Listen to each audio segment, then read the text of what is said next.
ಶ್ರೀ ರಾಘವೇಂದ್ರ ಸ್ವಾಮಿಯ ಜ್ಯೋತಿಷ್ಯ,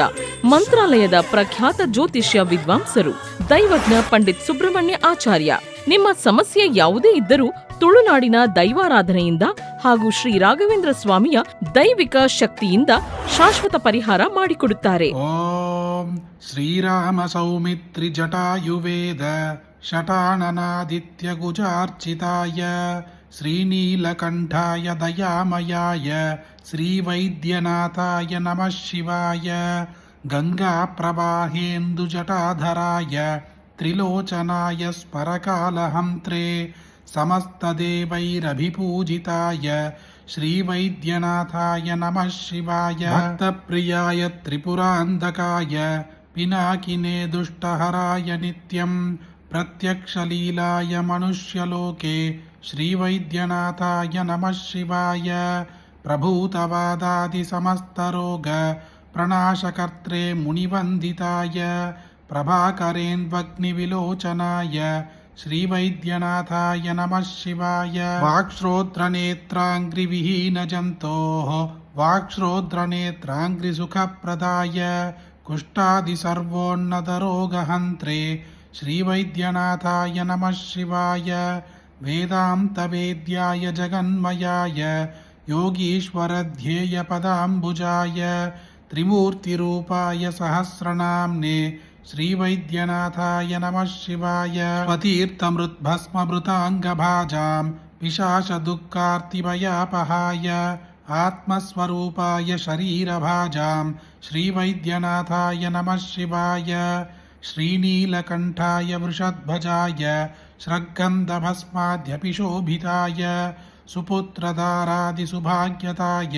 ಶ್ರೀವೈದ್ಯನಾಥಾಯ ನಮಃ ಶಿವಾಯ ಬಾಲಾಂಬಿಕೇಶ ವೈದ್ಯೇಶ ಭವರೋಗಹರೇತಿ ಚ ಜಪೇನ್ನಾಮತ್ರಯಂ ನಿತ್ಯಂ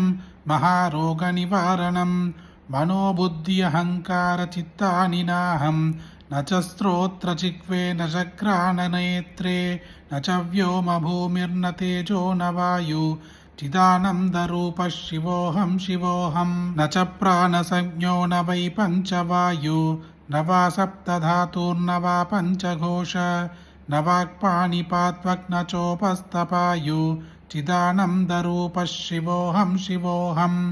ನ ಮೇ ದ್ವೇಷರಾಗೌ ನ ಮೇ ಲೋಪಮೋಹೌ ಮದೋ ನೈವ ಮೇ ನೈವ ಮಾತ್ಸರ್ಯಭಾವ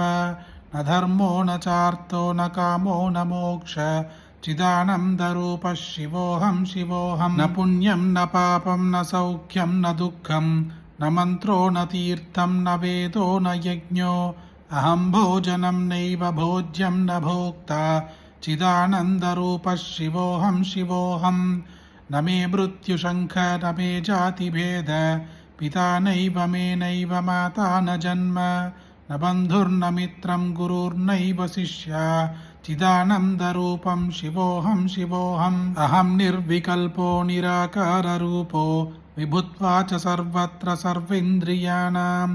ನ ಚ ಸಂಘತಂ ನೈವ ಮುಕ್ತಿರ್ನ ಮೇಯ ಚಿದಾನಂದರೂಪ ಶಿವೋಹಂ ಶಿವೋಹಂ. ಲಕ್ಷ ರುದ್ರಯಾಗಗಳ ಮಹಾಪುಣ್ಯವನ್ನು ಕೊಡುವ ಈ ಶಿವಸ್ತೋತ್ರವನ್ನು ನೀವೊಬ್ಬರೇ ಕೇಳಿದ್ರೆ ಸಾಕ.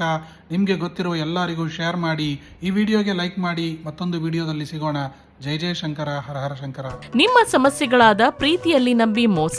ನೀವು ಇಷ್ಟಪಟ್ಟವರು ನಿಮ್ಮಂತೆ ಆಗಲು, ವಶೀಕರಣ, ಗಂಡ ಹೆಂಡತಿ ಕಲಹ, ಗಂಡ ಹೆಂಡತಿಯ ಅನೈತಿಕ ಸಂಬಂಧ ಬಿಡಿಸಲು, ಅತ್ತೆ ಸೊಸೆ ಕಲಹ, ವ್ಯಾಪಾರ, ವ್ಯವಹಾರ, ಹಣಕಾಸು, ಮದುವೆ, ಸಂತಾನ, ಶತ್ರುಕಾಟ,